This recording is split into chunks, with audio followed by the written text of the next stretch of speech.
सूत्र 9 है, सूत्र नंबर 9।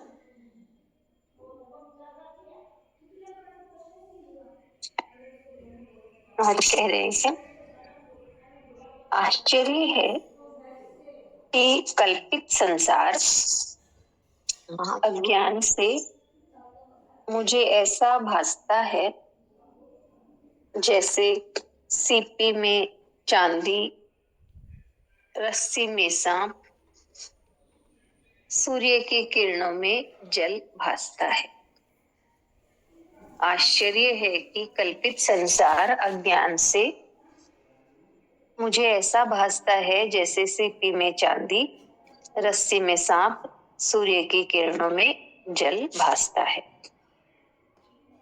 राजा जनक को आत्मज्ञान हो जाने से उनका संसार के प्रति भ्रम दूर हो गया। उनको अनुभव हो गया कि मेरा वास्तविक स्वरूप यह चैतन्य आत्मा है, शरीर नहीं। इसी प्रकार संसार का वास्तविक स्वरूप आत्मा है, भौतिक पदार्थ नहीं। यह संसार जैसा दिखाई देता है यह वास्तविक नहीं है, यह कल्पना मात्र है जो अज्ञानवश वास्तविक जैसा दिखाई देता है।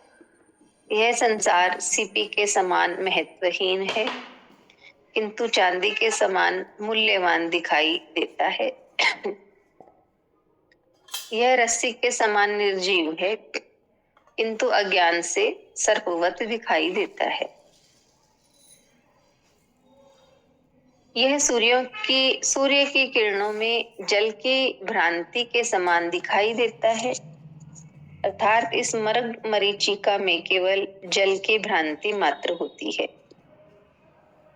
वह प्यास नहीं बुझा सकती।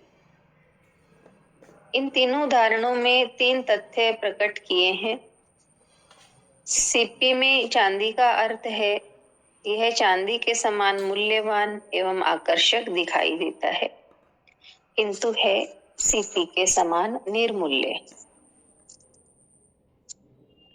सांप के समान भयभीत करने वाला दिखाई देता है, किंतु है रस्सी के समान निर्जीव।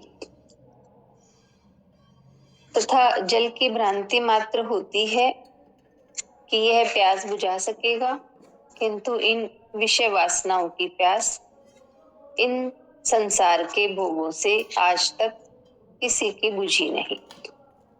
वह